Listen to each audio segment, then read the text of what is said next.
A look at the stock markets as we head into the end of the week. S&P's had a nice recovery. We've only had 2 losing days out of the past, since we started recovering here on the 8th of August. We're right back up at all-time highs. 1985.75 was the all-time high before. Yesterday we hit 1986. So if that holds, of course, we do have a pretty perfect looking double top pattern, and that would be very negative going into the autumn. Could take us down as far as the 1830 area if we were to break below August lows at 1890. 100-day moving average obviously there at 1920. All the levels are on the report, so there's no point going over them again, but clearly a break and close above the all-time high of 1986 tonight would be positive. It's Friday tomorrow night, so there's always an all-time and there's always a weekly close issue there, of course. Futures, said it before, say it again, they're doing what they should do. They've been from a technical perspective, they've been pretty perfect. Again, yesterday was lovely. We held resistance at 93.25.35. We headed lower exactly as we'd expected. Support at 92.80.75 held in the morning. Then we headed lower to our ultimate target of 92.50.40. That marked the exact low for the day. So what more can you say? It was perfect. We rocketed up. We bought into longs down there at the low, and we rocketed up for a potential 75 tick profit. We're now back at that 93.35.45 area. You can see here it's Fibonacci resistance at 93.45.41. It's got on here, so we're looking at 35.45 as the resistance area.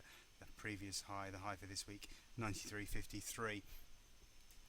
It does look like we could head lower. We're not that overbought yet on the daily chart, but I've got a feeling that resistance is going to hold. I think anyway a good chance we'll start to tumble into the end of the week. Obviously if we break higher, then your targets are on the sheet. This is a pretty crucial level, I guess. That's what I really need to say. This mid 93 area is going to decide where we go into the rest of the week and probably into next week as well. I've got a feeling it will hold and will go lower. If I'm wrong, you've got upside targets on your sheets.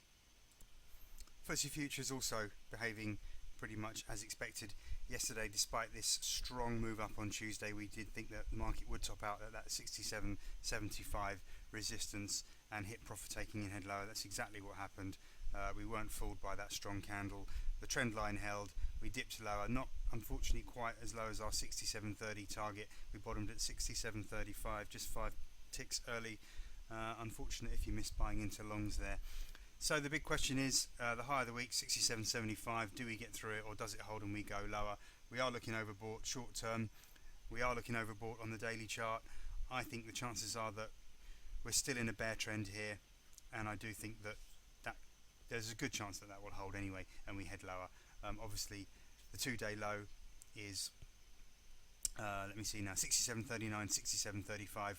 We've got this high here, which I think is Monday's candle, of 67.43. So you can see that whole sort of 67.40.35 area is going to be important on the downside. And if we were to break below that, and in particular close below that on, just looking at this candle here, the high there is 67.30. So you can see below 67.30 is not going to look very positive for the FTSE, but the rest of the levels are on the reports for you to follow today.